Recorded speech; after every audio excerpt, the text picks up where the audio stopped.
Imagina Argentina e Romênia. A Romênia vai entrar com os vampiros, com a Transilvânia, provavelmente, a contribuição ao CDE, né? E a Argentina vai ser a Argentina peronista, porque no dia 27 de outubro, agora, desse mês, vai ser eleito Fernandes presidente, que tomará posse dia 10 de dezembro como presidente da Argentina. Provavelmente registrem, tomará posse antes, porque a crise vai se aprofundar da Argentina de 27 de outubro a 10 de dezembro e vai antecipar a posse do presidente e não será a primeira vez na história recente da Argentina.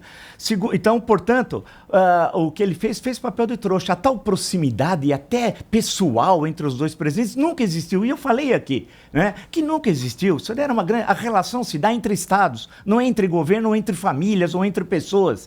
Portanto, é uma política externa que não defende os interesses nacionais. A nossa segurança nacional está sendo colocada em risco, a soberania, os interesses políticos, diplomáticos e comerciais do Brasil.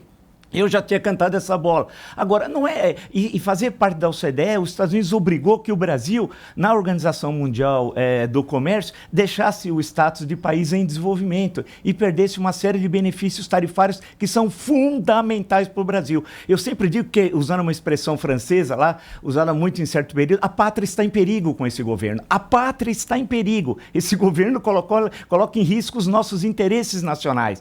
Veja a humilhação. A Argentina, Romênia entram antes. E a questão que se coloca é que não é condição sine qua non fazer parte da OCDE, né? A Grécia faz parte da OCDE.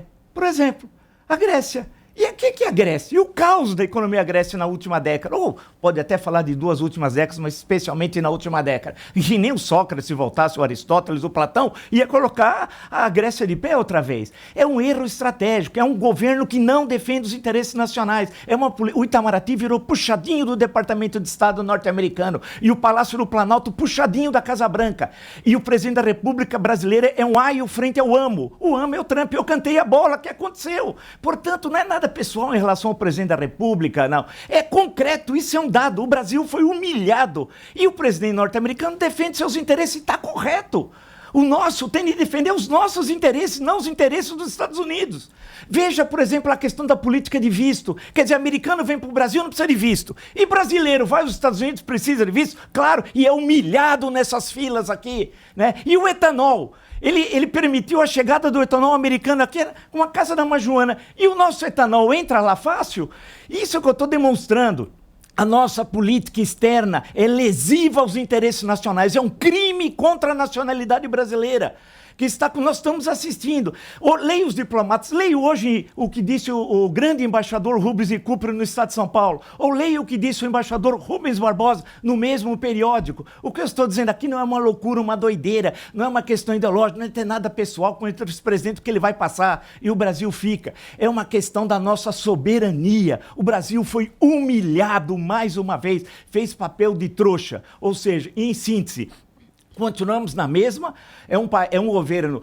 Eu sugeri, lembra que ele lesse, esse diplomata é um bobalhão chamado Ernesto Araújo, leia Azeredo da Silveira, que foi embaixador e chanceler do Brasil em 74 a 79, no governo Geisel, a política do pragmatismo responsável. Conheça Saraiva Guerreiro, chanceler do governo Figueiredo, brilhante chanceler. Volte um pouquinho ao passado, vai Afonso Arinos e Melo Franco, governo Jânio Quadros e a política externa independente. Pegue esses grandes exemplos do Brasil, não seja vaquinha de presépio dos Estados Unidos, é humilhado.